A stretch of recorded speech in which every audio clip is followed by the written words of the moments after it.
These are books, courses, and lessons that I have learned chess a lot from, and that I think you could use them as well if you've just started out to play chess. Books and courses that exist out there need to see a direct improvement in the way that you make moves. There's, for example, a lot of children who play chess very, very well. By definition, these children cannot go and memorize a lot of knowledge in the first place because they're very young. So why do they make such good moves?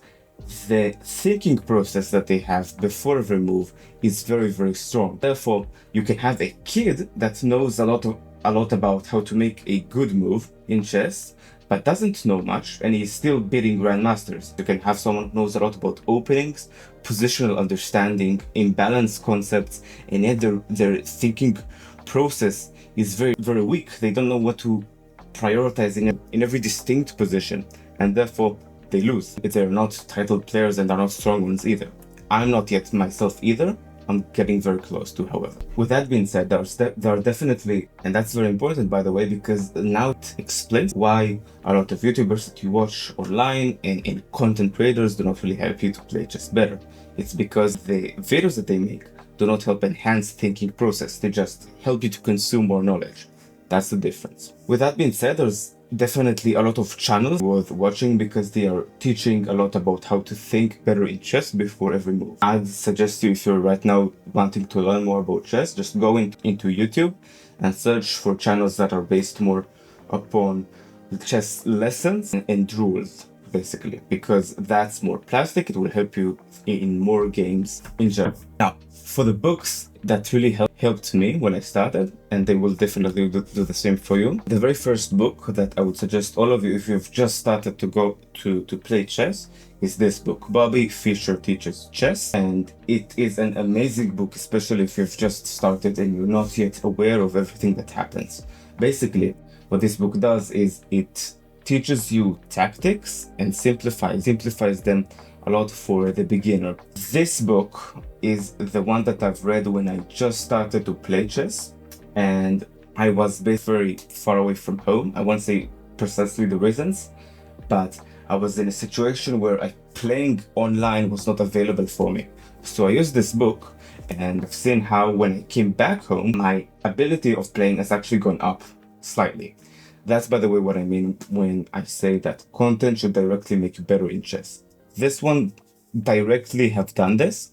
It's about tactics and simple knowledge that every beginner should learn. Now, for the second book that I think would be very useful if you've just started out, it's this particular one, How to Reassess Your Chess. It's this one, the 4th edition. This one is a lot more about positional understanding, basically. So what this book goes very, very deep into is understanding that in chess there's what is called imbalance. It's made by a master, so it's absolutely worth it.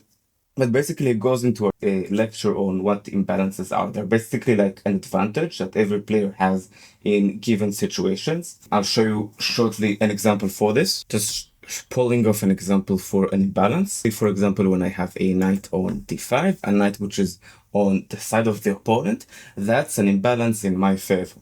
This knight can now place more pressure into the c7, e7 squares.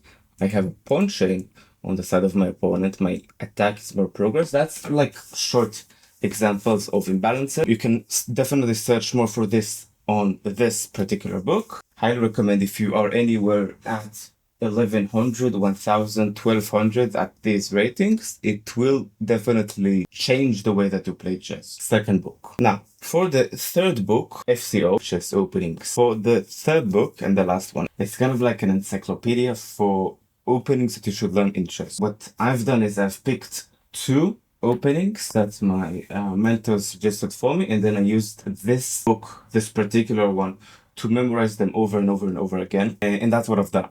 It's a very simple book, and it teaches a lot about the history of chess also, which I really, really loved. I'll give you an example. From all the books that you've seen so far, these 3 were the most impactful ones that I have used. One for opening, another one for positional understanding, the second one, and the third one is mainly for tactics. And again, I have to mention, these books need to all relate back into you playing at chess. So that's it for this video. I've summed summed up for you all the 3 books that, in my opinion, all the players who are watching this anywhere below 1500 or even 1600 could actually benefit from. And one thing I have to add before we finish, having a good book and going through it again is worth a lot more actually than having multiple books, like here, for example, and just learning all of them in a mid-level. There's actually a lot of titled players and grandmasters even who what they do is they just go through the same book for very, very long periods of time. That's what I have to add. These books, they focus directly, I've seen them directly improve my thinking process. Hence, these ones worked better than other ones who worked a bit worse. And that's it for today's video. I'll see you soon. Thank you for watching.